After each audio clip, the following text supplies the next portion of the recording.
Tonight on American in Focus, a political firestorm reignites over the Epstein files.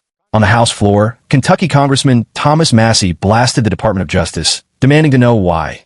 Years after the crimes of Jeffrey Epstein came to light, there have been no new high-profile prosecutions in the United States. Massie named names. He questioned past plea deals. He called out redactions. And he accused the DOJ of failing to deliver accountability in one of the most explosive scandals of our time. So where does the investigation stand? Is justice being delayed, or is due process playing out behind the scenes? We break down what was said, what it means, and what could happen next. This is American in Focus. It's a gentleman from Kentucky, Mr. Massie, for 5 minutes. Thank you, Madam Speaker. Congress created the Department of Justice, Congress funds the Department of Justice, and Congress is responsible for the oversight of the Department of Justice. When will we see justice? I'll tell you what I've not seen. I've not seen any arrests from the revelations in the Epstein files, over 3 million documents describing horrible things, describing unspeakable things, so much of it redacted. Over 24 people have resigned, CEOs, members of government worldwide, but I haven't seen any arrests or investigations here in the United States from this Department of Justice. Prince Andrew, Duke of York, who has since been stripped of his royal titles due to his affiliation with Jeffrey Epstein, has been arrested. Peter Mandelson, who previously served as UK's ambassador to the United States, resigned in disgrace from United Kingdom's House of Lords and the Labour Party, and he's been arrested. Former Prime Minister of Norway, Torbjorn Jagland, has been charged, but we don't see any charges, arrests, or investigations in the United States. What do we see? We see our FBI director celebrating in the locker room at the Olympics overseas. It's fine to be proud of this country. But we should be proud of this country because we have a system of justice that works. And yet we do not. Who are the men that should be investigated? I'll name them right here. Leon Black. You don't even have to see past the redactions to see that this man needs to be investigated. Jess Staley, accused of terrible things. It's right there in the files. Why is he not being investigated? And Leslie Wexner.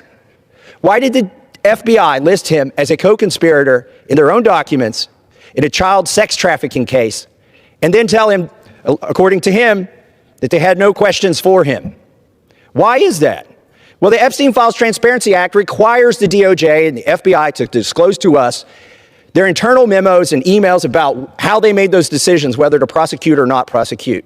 Yet they have not delivered those memos. And we still don't have the memos and documents and emails from 2008 to explain why Jeffrey Epstein was given such a light sentence in what would have been an open and shut case of child sex trafficking, which allowed him to go back and recommit these terrible crimes, create hundreds of more victims, and ensnare so many other people in his conspiracy.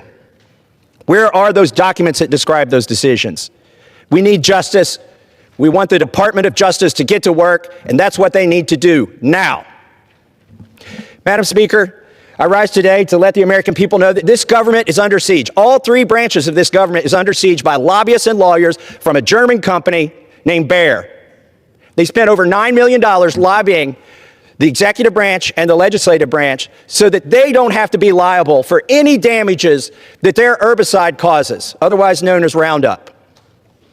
And they're having some success. Now, they haven't had any success yet in this chamber to get that immunity. They've had some success in the state legislatures, which are also under siege, to get this immunity from liability. Look, the Constitution guarantees people a trial if they've been harmed. Why are we contemplating going against the Constitution? The Attorney General has opined favorably for this German company in front of the Supreme Court about getting rid of any liability that they should have for any damages. And the most recent thing that we've seen, the executive branch. By the way, the President's Chief of Staff and the President's Attorney General work for one of the biggest lobbying firms that's received hundreds of thousands, millions of dollars from Bayer. And maybe that's why we've seen an executive order that says that the production of this chemical from this German company is a national defense priority. And we know why they're doing that. It's to keep them from having any liability. Everybody in this country deserves their day in court. This is wrong. We shouldn't succumb to the lobbyists, not in the executive branch, not in the judicial branch. and certainly not here in Congress and not in the state legislatures, but there's a lot of money at play. And I implore my colleagues to resist it and do not give them immunity. And I yield back. The chair recognizes the woman from Minnesota, Ms. Morrison, for 5 minutes. Tonight on American in Focus, the Epstein scandal is back at the center of Washington, and this time the outrage is coming straight from the House floor. Kentucky Congressman Thomas Massie delivered a blistering speech demanding answers from the Department of Justice over its handling of the Jeffrey Epstein case. And his core question was one millions of Americans have been asking for years. Were the arrests? Massie pointed to the mountain of documents, millions of pages, tied to Epstein's trafficking network. He referenced redactions. He referenced international fallout. He referenced resignations overseas. And then he said what many Americans believe. If the evidence was that explosive, why hasn't there been broader accountability here in the United States? Now let's be clear. Epstein himself is dead. His longtime associate Ghislaine Maxwell is serving a 20-year federal sentence for sex trafficking. The Department of Justice maintains that prosecutions require admissible, provable evidence, not suspicion, not public outrage, not political pressure. That's the legal standard. But Massie's argument isn't just legal, it's institutional. He's saying Congress created the DOJ. Congress funds it. Congress oversees it. And if the American people are losing faith in equal justice under the law, then oversight becomes more than procedural. It becomes urgent. This is where the stories shift from criminal case to political crisis. Because the Epstein scandal isn't just about one man's crimes. It's about power. It's about elite networks. It's about whether wealthy and politically connected individuals are shielded in ways ordinary Americans are not. And perception in politics is reality. For years, Americans across the political spectrum have believed there's a two-tiered justice system. One for the powerful, one for everyone else. The Epstein files, with their sealed names, redacted passages, and unanswered questions, have become a symbol of that distrust. Massie didn't mince words. He named individuals he believes deserve investigation. He questioned the 2008 plea deal that allowed Epstein to serve minimal jail time despite serious allegations. He demanded internal DOJ memos explaining how charging decisions were made.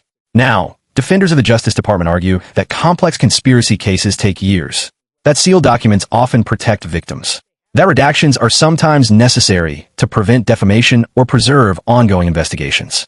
And that's true. But here's the political problem. Silence creates a vacuum. And in that vacuum, suspicion grows. When people don't see visible movement, they assume there is none. And when Americans feel the system protects insiders, trust erodes, not just in the DOJ, but in the government as a whole. Massie's speech tapped into something much deeper than a policy dispute. It tapped into institutional credibility. And credibility is fragile. The DOJ doesn't operate in a political bubble. It operates in a country that's deeply polarized. Every charging decision is scrutinized through partisan lenses. Every non-charging decision is interpreted as favoritism by one side or the other. That's the impossible position modern law enforcement finds itself in. But here's the reality. Transparency builds trust. If there are memos explaining past plea deals, release them. If investigations are ongoing, say so clearly. If evidence didn't meet prosecutorial standards, explain why. Because the alternative is a slow burn of public doubt. And that doubt doesn't just affect one case. It affects jury pools. It affects elections. It affects whether Americans believe the rule of law applies equally. Massie also broadened his speech to address corporate lobbying and liability protections, arguing that powerful interests influence policy outcomes. Whether you agree with his framing or not, the theme was consistent. The powerful play by different rules.